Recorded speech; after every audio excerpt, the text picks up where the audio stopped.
Hello Captains, it's me, Tonic TZW, and it is cold, wet and miserable outside, and I'm feeling pretty miserable and under the weather myself again.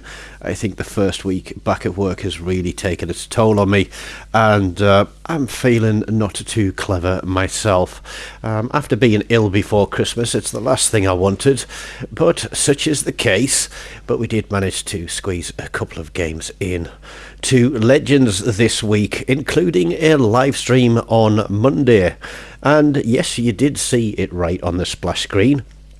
This is my third Kraken of the week, and given how little I played in the run-up to Christmas and not having had a Kraken in ages, I would have been happy with one, but I'm absolutely overjoyed to be adding 3 to the tally. They are this one, the Julio Cesare. There is the Queen Mary that we got the Kraken in on live stream on Monday, and we also picked up quite a cheerful one in the Plymouth, playing smarter, not harder. So what I'm going to do is, or what I have done, because if you tuned into the channel and you've got notifications on, please do smash that like button and hit that notification bell so you see when I get new videos. If you're new to the channel, it's the first time you found one of my videos, then please do, consider subscribing and or becoming a member and leaving a super thanks on the video. I make about, I want to say, £15 to £20 a month off my YouTube channel, and half of that goes to my little boy Charlie to spend on what he wants. And yeah, so Dad makes a little, Charlie gets a little, so the more you support me, the more you support him. Now, my rule for my live stream on Monday was that I couldn't play my Kraken ships, of which we must be getting close to 80 or 90 now. I'll have to have a look and see what they are. I did do a video a long time ago showing each one of my Kraken ships. So, as I said, I'm feeling under the weather, so excuse me if I sniff through the video. I'll try to remember to mute my mic if I need to clear my throat. But the Fubuki is out there on the flank. We've already hit one of the other destroyers for about 6k with an opening salvo.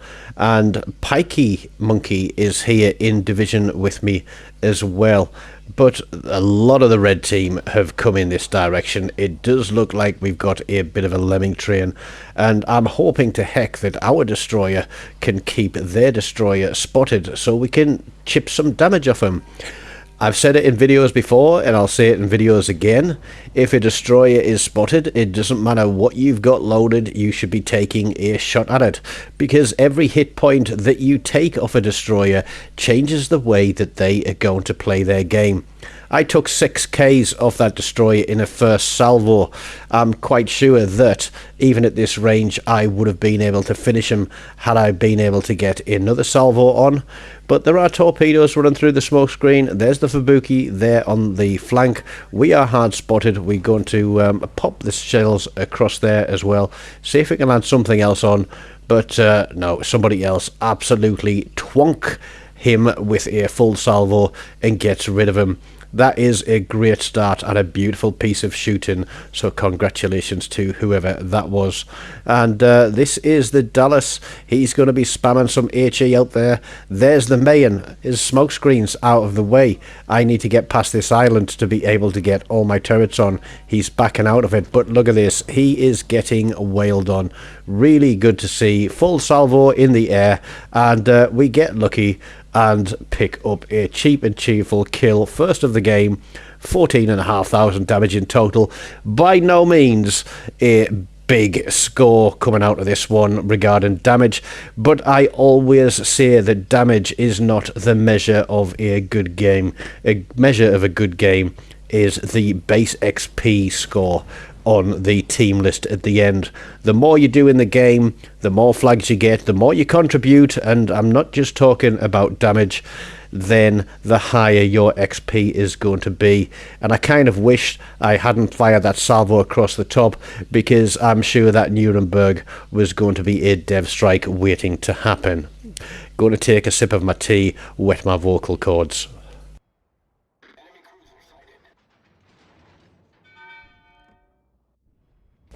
Now, the thing is, Red Team have very much lemming trained to this side of the map. They've all got themselves stuck in one position, but look at the position of Blue Team ships.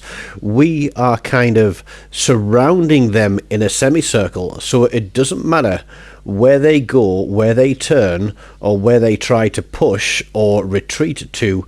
We have got them covered with fire. This is one of the reasons why a lemming train is bad. If people aren't going to commit and push together, if they're just going to stop, you know, you can't tell everybody to charge and then stop, because you're just putting yourself like fish in a barrel.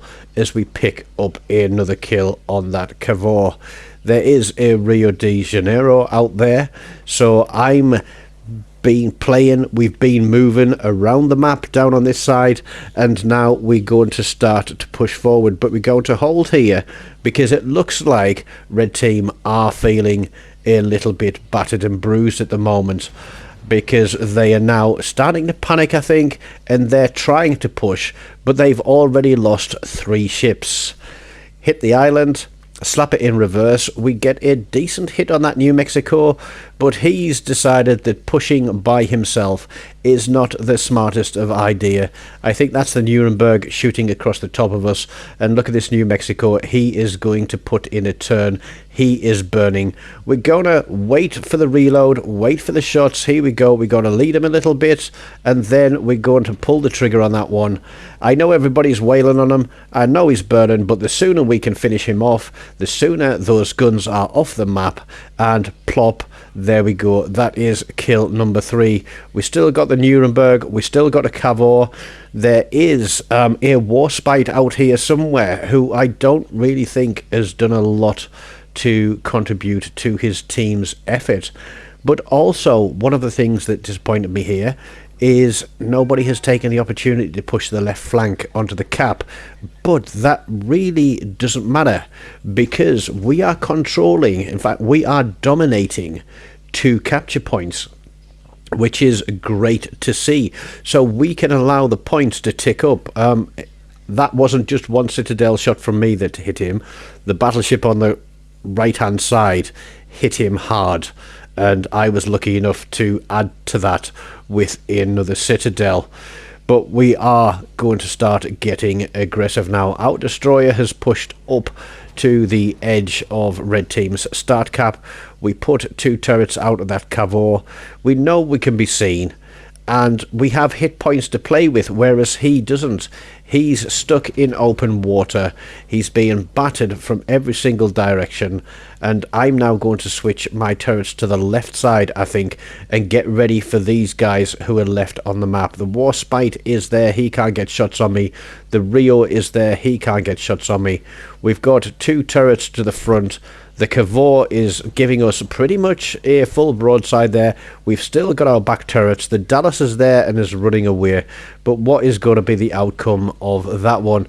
That, I think, is kill number 4, with 2 ships remaining, the Dallas and the Warspite. We do get spotted, and that's the Dallas, and then we go unspotted, so he's either gone to the edge of the smoke screen or he's gone behind that island that's pretty much in the center of the screen at the moment.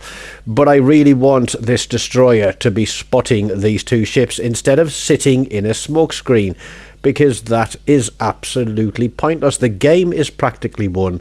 Let's get it finished. Let's get it over with. And sitting in a smokescreen at this stage of the game is not very useful to the team. But the Dallas is sailing away. I can't get my guns across the top of that island, but we are going to try and plop some shots across there. He is taking fire from many different directions. Some beautiful crossfires set up by this team. It's worked really, really well. People have played well, they have positioned well. Pikey got into a full-on brawl.